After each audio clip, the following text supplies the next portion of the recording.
이승만 대통령이 나온 조지 워싱턴 대학 나왔죠? 네.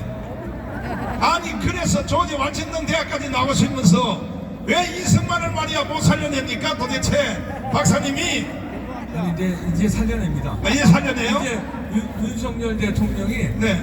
이제 제2의 건국으로 네. 전광훈 목사님이 그 뒤에 받쳐서 네. 다윗이 윤석열이고 사울 왕을 쓰러뜨리는데 네. 사울 왕은 네.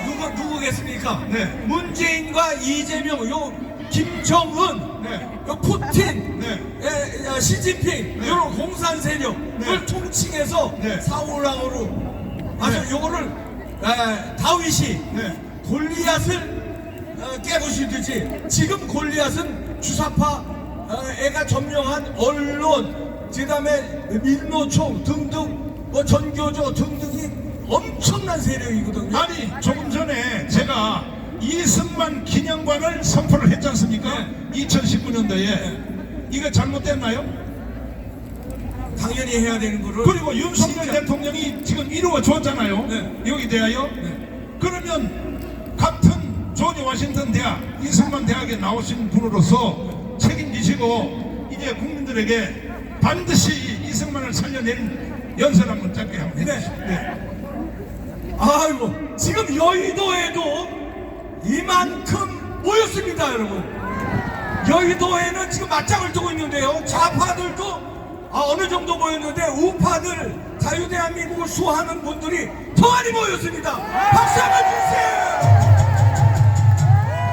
제가 다윗과 골리앗의 싸움이라고 그랬는데 대통령이 골리앗인 줄 알았죠. 대통령이 힘이 없었어요.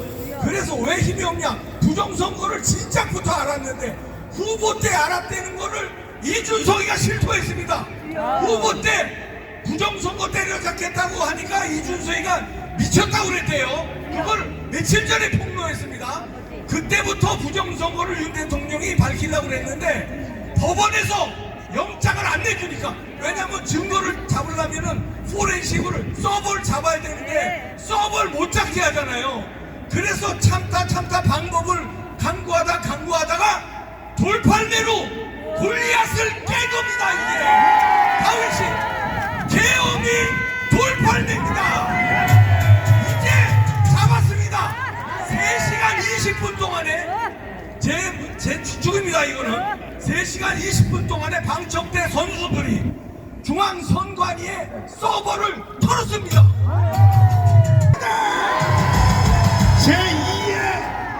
제2의 이번에 계엄령을 다시 한번 선포를 해야 되는 것입니다. 광화문이 이겼습니다. 자, 다음 사항을 다시 한번 진행해 보겠습니다. 들어보십시오. 동의하십니까? 동의합니다. 아니다 하면 아니라 해주십시오. 통과한 걸로 하겠습니다. 그리고 오늘 여러분이 앉은 이 자리가 그동안에 광화문 광장으로 불러왔는데 이 자리를 이승만 광장으로 명칭을 확실히 할 것을 동의하십니까? 동의하시면 두 손 들고 만세! 역시 통과했습니다. 자, 재결의 한번 해보겠습니다. 광화문 광장, 시청 앞 광장까지 이승만 광장으로 동의하시면 두 손 들고 만세! 우리는 이승만을 살려냈습니다! 동의하십니까? 자, 시간 없으므로 빨리 통과하십시오. 다음 영상. 심각한 법안 하나가 올라왔습니다. 이승만 대통령이 이 땅에 들어와 1945년 10월 16일 날 들어와서 완전히 남로당 박헌영이가 나를 틀어져 있는 걸 보고 세 가지를 외쳤습니다. 첫째, 따라서합니다. 전향하라. 다시요, 전향하라. 둘째는 전향하기 싫으면 너희들이 원하는 나라가 세워진 곳이 있어 북한으로 가랍니다. 가라. 따라서합니다. 가라. 고영주 변호사님이 이 법을 추진하고 있는데 북한 이주법, 북한이 좋은 사람은 북한으로 이주하는 이주법을 여러분 결의해 주시기를 바랍니다. 동의해 주시면 두 손 들고 만세! 아니라면 아니라 해 주십시오. 통과했습니다. 그만 이재명 대표님 그렇게 북한이 좋아요? 대딸을 데리고 북한은 가란 말이야. 대한민국의 헌법을 인정하는 사람만 사는 나라입니다. 동의하십니까? 동의하십니까? 북한이 좋은 사람은 북한으로 가라 이 말이야. 다시 한번 제기해 볼게요. 동의하십니까? 두 손 들고 만세. 자, 시간이 없으면 빨리 통과해 주십시오. 다음. 자, 다음은 이건 조금 생각하면서 들어봐야 됩니다. 여러분, 대한민국이 세계 제1등 나라가 되기를 원하십니까? 방법 하나가 있습니다. 대한민국의 지금 전 세계는 사실은 기독교가 다 지배하고 있습니다. 미국을 비롯하여 다. 이승만 대통령이 대한민국을 세울 때 미국의 상원의원 그리고 미국의 3대 대통령 트루먼 그리고 루스벨트 아이젠하워 이 모든 것을 틀어진 그 바로 통로가 뭐냐? 기독교 신앙이었습니다. 기독교 신앙. 그러므로 우리 대한민국이 앞으로 세계 평화와 가난으로부터 극복하고 전 세계를 섬기는 일을 위하여 이렇게 하면 우리가 당장 세계 GNP 5만 불로 가게 되어 있습니다. 이 모든 것은 연구 논문에 다 나와 있습니다. 저 로마가 캐톨릭의 바티칸을 저기에 지어놨기 때문에 1년에 1,000만 명의 관광객이 옵니다. 그래서 세계 기독교를 대한민국으로 유치하기 위하여 세계 기독청 설립을 여러분에게 물어보겠습니다. 동의하십니까? 동의하시면 두 손 들고 만세. 제 견인을 해보겠습니다. 세계 기독청이 지어지면 UN 총회보다가 능력이 더 있습니다. 동의하시면 두 손 들고 만세. 반드시 우리는 해낼 것입니다. 동의하십니까? 자, 시간 없으므로 빨리 통과. 안일해 주십시오. 통과했습니다. 자, 이제는 모든 것이 끝났습니다. 자, 끝났어요? 아니, 더 있는데. 자, 이제 드디어 박사님하고 말싸움이 붙어야 돼. 내가 여기서 결의한 거에 대하여 2019년이거든요. 여기에 하자 있어요? 없지요? 없죠? 예. 그런데 이거는 인류 역사상 최고의 모임에서 광화문에 그때 모인 사람들이 전부 연 인원이 아니고 개인적으로 와서 사인한 사람이 1,850만 명이야. 인류 역사상 1,850만 명이 강문에 와서 사인을 하는 이런 예가 인류 역사상 있었어요? 제 기억은 없죠? 그래서 나는 주장하기를 이때 내가 회의를 준행한 것은 헌법 위에 권위가 있다. 나는 이렇게 주장하는데 박사님은 계속 거기에 대해서 태클을 걸었어요. 태클이 아니라 그건 안 됩니다, 목사님. 왜 안 돼요? 대한민국에는 대통령도 헌법 밑에 있습니다, 목사님.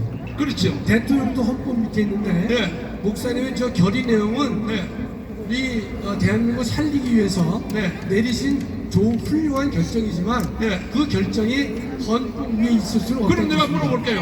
헌법이 지금 살았어요? 죽었어요? 헌법은 형식적으로는 존재하고 있고 실제로는 아니, 솔직히 죽었다고 해요. 빨리 죽었죠. 다 죽지 않았죠, 목사님. 아니, 이 비상계엄도 헌법에 의해서 계엄 선포했잖아요. 아니, 지금 대한민국의 헌법이 간첩을 잡아요? 못 잡죠? 못 잡고 있죠. 그렇죠. 그럼 무너졌죠. 그러면 헌법 위에 권위가 뭐냐? 내가 진행한 이 회의가 헌법 위에 권위가 있는 것입니다. 여러분, 민주당과 이재명은 윤석열 대통령의 비상계엄 선포를 내란이라고 하고 대통령을 내란의 수괴라고 합니다. 이재명은 대통령의 직무 배제를 요구하면서 대통령에 대한 수사, 체포, 처벌을 주장하고 있습니다. 자신의 치명적 흠을 치유해 주니 신이 날 수밖에 없겠지만 이런 뻔뻔함에 우리 가슴은 매우 아립니다. 내란은 국헌 문란의 목적으로 폭동을 일으켜야 합니다. 여기서 국헌 문란이란 헌법에 의해 설치된 국가기관을 강압에 의해 전복하거나 그 권한 행사를 불가능하게 하는 것입니다. 그런데 국회는 190명이 모여 계엄의 해제 요구를 의견했으니 전복도 없었고 권능 행사를 불가능하게 하지도 않았습니다. 또 내라는 폭동을 일으켜야 하는데 계엄으로 인한 폭동은 없었습니다. 여기서 말하는 폭동이란 적어도 한 지방의 안녕과 질서를 파괴할 정도로 대규모이어야 합니다. 그렇다면 근본 비상계엄으로 국회의 권한 행사가 불가능하지 않았고 한 지방의 안녕과 질서를 파괴할 정도의 폭동도 없었으므로 내라는 성립될 수가 없는 것입니다. 온 세상이 내란이라고 떠들고 있지만 내란의 내자도 꺼내서는 안 되는 것입니다. 이재명과 민주당은 비상계엄의 실체적 절차적 요건을 충족하지 않았다고 떠들어댑니다. 대통령은 계엄을 선포하기 전에 국무회의를 거쳤고 해제할 때도 국무회의 심의를 거쳤기 때문에 절차적 흠은 존재하지 않습니다. 또한 실체적 요건에 흠이 있다고 하면서 전시, 사변, 기타 이에 준하는 국가 비상상태의 요건을 충족하지 않았다고 합니다. 그러나 비상계엄의 발동 요건을 판단함에 있어 그 판단은 대통령의 고유 권한으로 일종의 통치행위로 보아야 하는 것입니다. 통치행위란 고도의 정치적 성격을 지닌 국가자격으로 사법부가 옳고 그름을 판단할 수 없는 행위를 말합니다. 통치행위는 대통령의 국가 원수로서의 행위로 사법심사의 대상에서 배제가 되는 것입니다. 김대중, 노무현, 문재인이 북한에 가서 김정일을 만난 것을 국가보안법으로 처벌하지 못하는 것도 대통령의 행위를 통치행위로 보았기 때문인 것입니다. 존경하는 애국동지 여러분, 대통령은 비상계엄을 선포하면서 지금의 헌정질서는 완전히 무너져 내렸다고 판단했습니다. 이재명은 탄핵농단, 입법농단에 이어 예산농단까지 서슴지 않으면서 대한민국을 나락으로 떨어지게 했습니다. 이재명은 반국가 세력의 수괴로서 대한민국을 부정하는 종북 주사파와 함께 대한민국을 무너뜨리려는 암적 존재인 것입니다. 대한민국을 살리기 위해서는 암적 존재인 이재명을 반드시 도려내야 할 것입니다. 취할 수 있어야 된다는 것입니다. 존경하는 애국동지 여러분, 지금의 대한민국은 그 존립을 장담할 수 없는 상황입니다. 그렇다면 제2, 제3의 계엄을 통해서라도 반국가 세력을 몰아내야 할 것이며 이재명의 망명된 행동과 민주당의 반헌법적 착태에 책임을 물어야 할 것입니다. 오늘 우리가 이 자리에 모인 것은 대통령이 그 일을 하는데 힘을 실어드리기 위함인 것입니다. 광원의 모든 애국 세력은 전광훈 목사님을 중심으로 한마음 한 목소리로 대통령을 응원할 것입니다.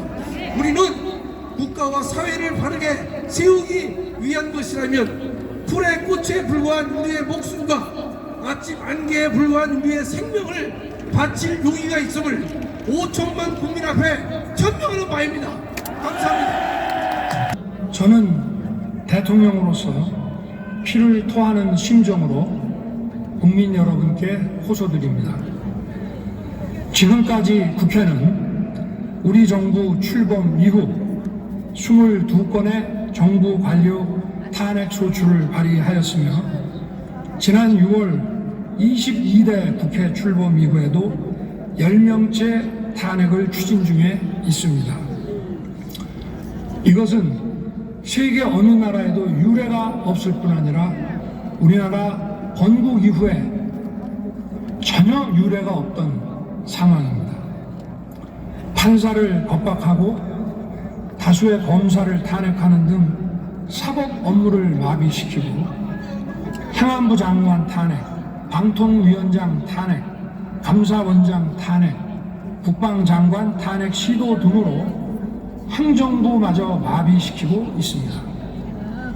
국가 예산 처리도 국가 본질 기능과 마약 범죄의 단속, 민생 치안 유지를 위한 모든 주요 예산을 전액 삭감하여 국가 본질 기능을 훼손하고 대한민국을 마약 천국, 민생 치안 공황 상태로 만들었습니다. 민주당은 내년도 예산에서 재해대책 예비비 1조 원, 아이돌봄 지원수당 384억, 청년 일자리, 심해가스전 개발 사업 등 4조 1천억 원을 삭감하였습니다. 심지어 군 초급 간부 공급과 수당 인상, 당직 근무비 인상 등 군 간부 처우 개선비조차 제동을 걸었습니다. 이러한 예산 폭거는 한마디로 대한민국 국가 재정을 농락하는 것입니다. 이 예산까지도 오로지 정쟁의 수단으로 이용하는 이러한 민주당의 입법 독재는 예산 탄핵까지도 서슴지 않았습니다. 국정은 마비되고 국민들의 한숨은 늘어나고 있습니다. 이는 자유 대한민국의 헌정 질서를 짓밟고 헌법과 법에 의해 세워진 정당한 국가기관을 교란시키는 것으로서 내란을 획책하는 명백한 반국가 행위입니다. 국민의 삶은 안중에도 없고 오로지 탄핵과 특검, 야당 대표의 방탄으로 국정이 마비 상태에 있습니다. 지금 우리 국회는 범죄자 집단의 소굴이 되었고 입법 독재를 통해 국가의 사법 행정 시스템을 마비시키고 자유민주주의 체제의 전복을 기도하고 있습니다. 자유민주주의의 기반이 되어야 할 국회가 자유민주주의 체제를 붕괴시키는 괴물이 된 것입니다. 지금 대한민국은 당장 무너져도 이상하지 않을 정도의 풍전등화의 운명에 처해 있습니다. 친애하는 국민 여러분, 저는 북한 공산 세력의 위협으로부터 자유 대한민국을 수호하고 우리 국민의 자유와 행복을 약탈하고 있는 파렴치한 종북 반국가 세력들을 일거에 척결하고 자유 헌정 질서를 지키기 위해 비상계엄을 선포합니다. 자, 저는 대한민국 만세! 홍보과장님. 예.